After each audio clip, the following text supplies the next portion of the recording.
प्रिय विद्यार्थियों, मैं Sonkiya madam, Christ church convent school Gadarwara, digital class में आपका स्वागत है।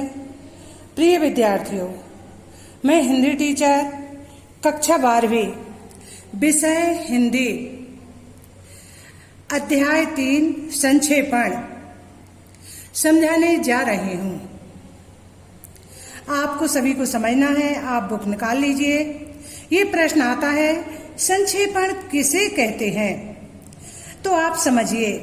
पहले मैं इसके विषय में बता देती हूँ कि किसी विस्तृत लिखित सामग्री से, विस्तृत यानी जानते हैं बड़ी, सामग्री से अप्रासंगिक, असंबद्ध एवं अनावश्यक बातों को निकालकर उसके मूल तथ्यों को प्रवाहपूर्ण, सुसंबद्ध तथा संक्षिप्त रूप में लिखने की क्रिया को संक्षेपण अथवा संक्षिप्तीकरण कहते हैं। हम हमारी भाषा में उसको कहते हैं संक्षिप्त में लिखना, यानी छोटे रूप में लिखना, किसी बड़े भाग को छोटे भाग में करना। संक्षेपण का मतलब गागर में सागर। आपने बिहारी की ये सुना होगा, गागर में सागर, लोकोक्ति। तो गागर में सागर, बड़े को छोटे में करना और भाव अर्थ उसका पूरा निकालना। तो गागर में सागर भरने की प्रवृत्ति का परिचायक है। आया समझ में? अब देखिए, संक्षेपण, सारांश और भावार्थ। संक्षेपण की भली भांति सारांश और भावार्थ भी संक्षेपीकृत रचनाएं मानी जाती हैं। इनकी अंतर को समझ लेना आवश्यक है। अब संक्षेपण, जो हमारा शीर्षक है संक्षेपण, उसके विषय में समझिए। पहले अपन को सारांश भी समझना है, भावार्थ भी समझना है। तो पहले अपन को समझना है संक्षेपण है क्या। एक समग्र भाव से पूर्ण अवतरण, पुनः सर्जन है। कोई भाव है, अवतरण जानते हो, किसी के कहे गए भाव को ज्यों का त्यों उतारना ही अवतरण।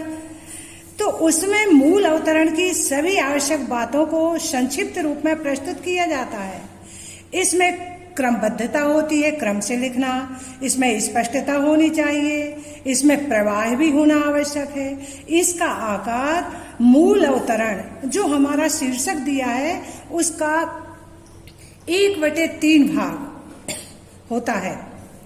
यह एक प्रकार से मूल रचना का पुनः सर्जन होता है। तो देखिए, किसी भाग का 1/3 भाग होता है। आइए समझ में।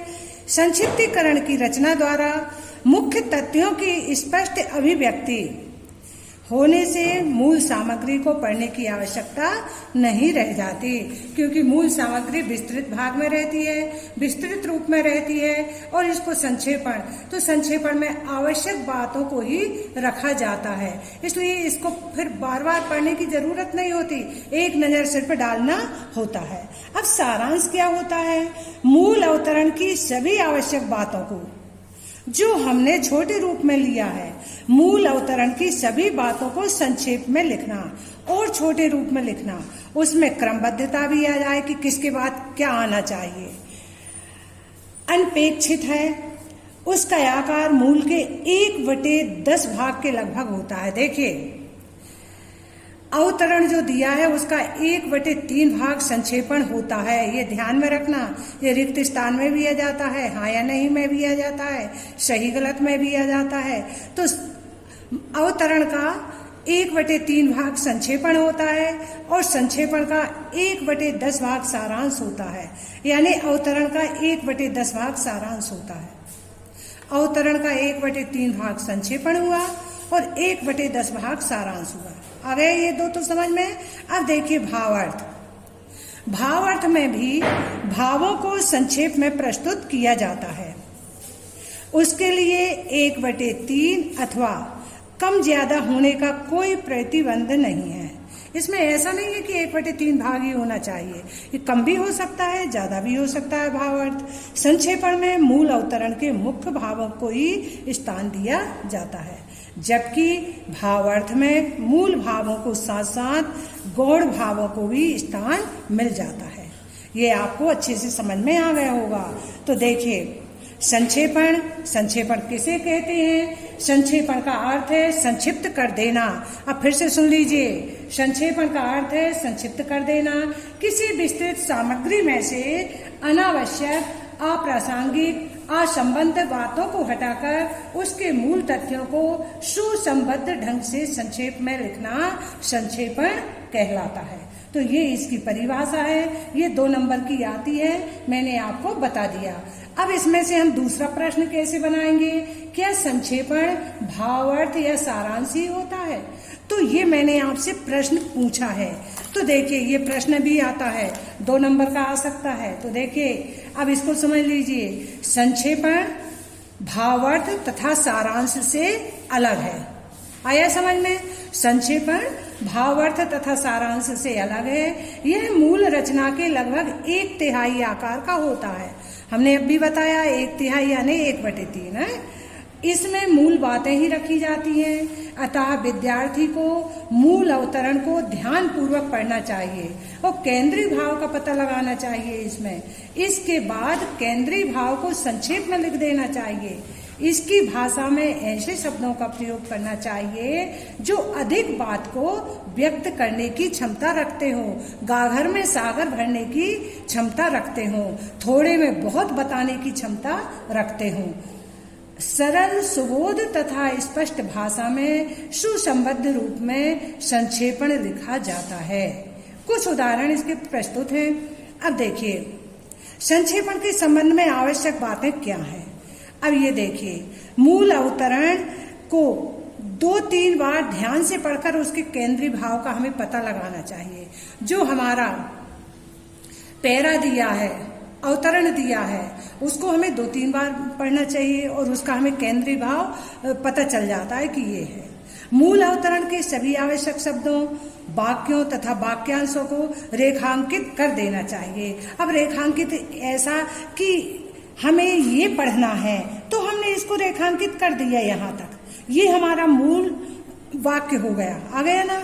अब जैसे इसमें आया 1/3 भाग होता है, तो ये हमने रेखांकित कर दिया, या हमने ये इसको कर दिया, तो ये हमको रेखांकित करना है। अपनी तरह से किसी प्रकार की टीका टिप्पणी करना, अपना मत प्रकट करना सर्वथा वर्जित है। अपने मन से कुछ नहीं लिखना, उसमें जो दिया है उन्हीं को लिखना है। टीका टिप्पणी जानते हो, व्यर्थ की बातों को नहीं मिलाना इसमें। अपने रेखांकित शब्दों के आधार पर एक बार संक्षेपण की प्रारंभिक रूपरेखा में तैयार कर लेना है कि ये हमारा जम रहा है।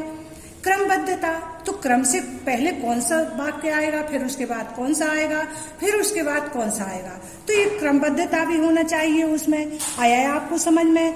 सुसंबद्ध यानी क्या है? बंधा होना चाहिए ये अपना अवतरण।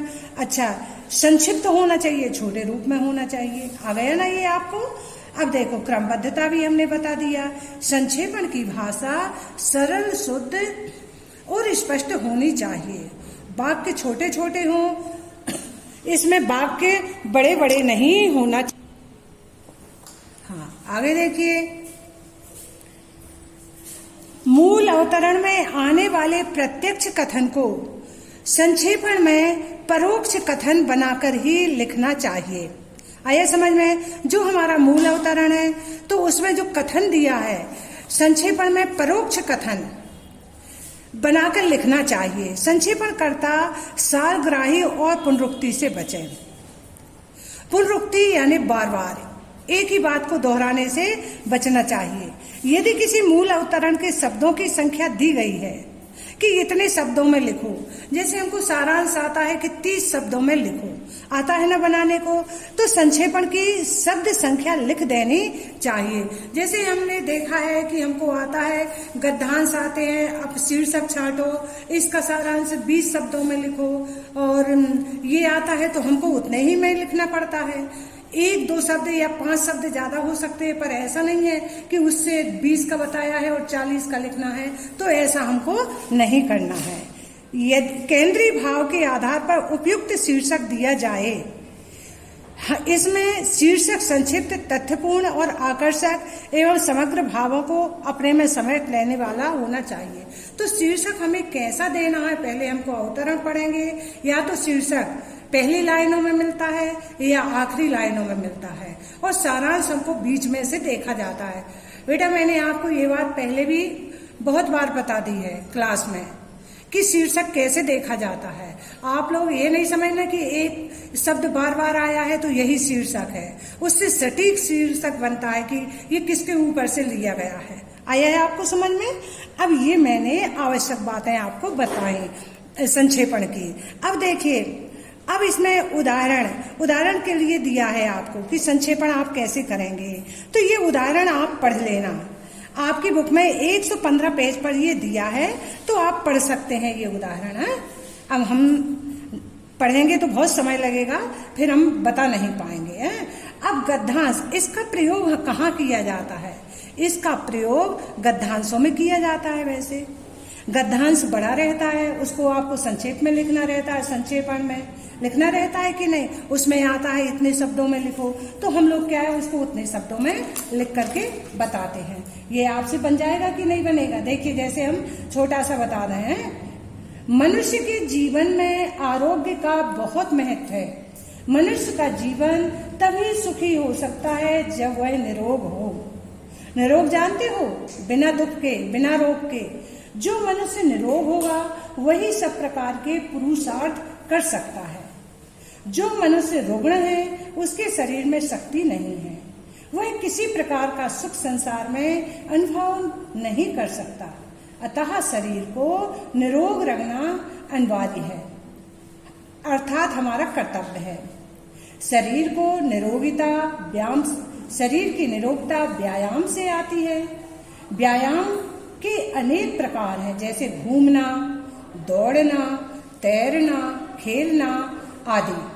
बालकों के लिए खेलना, दौड़ना और तैरना विशेष लाभप्रद है। शरीर को सुखमय बनाने के लिए सदा व्यायाम करना चाहिए और शरीर को निरोग रखना चाहिए। अब हमें इसको संक्षिप्त में करना है, अब हमें इसे छोटे रूप में बताना है, तो हम कैसे करेंगे? तो देखिए, इसका संक्षिप्त रूप, मनुष्य जीवन के लिए महत्वपूर्ण आरोग्य ही सुख और पुरुषार्थ का मूल है। हम जो मैंने पढ़ के बताया, जो आपको अवतरण दिया है, उसी में से हम छोटा रूप बनाते हैं। निरोग शरीर रखने के लिए घूमना, दौड़ना, तैरना, खेलना आदि व्यायाम करना अनिवार्य है। व्यायाम से ही शरीर को सुखमय बनाया जा सकता है। तो ये क्या हो गया? इसका संक्षेपण हो गया। तो आपको संक्षेपण इसी तरह लिखने के लिए आता है और आप लिख लेंगे, मुझे पूरा विश्वास है। आप लोग समझदार हैं और बहुत ध्यान देते हैं, टेस्ट भी अच्छा दे रहे हैं आप इसी तरह ध्यान लगाकर पढ़िएगा। आया समझ में आपको? तो संक्षेपण आज मैंने आपको समझा दिया। संक्षेपण में सारांश और भावार्थ भी समझा दिया, आवश्यक बातें भी समझा दी, इसका उदाहरण भी दे दिया, आपको बता भी दिया कैसे छोटा किया जाता है। आ गया ना बेटे समझ में? धन्यवाद।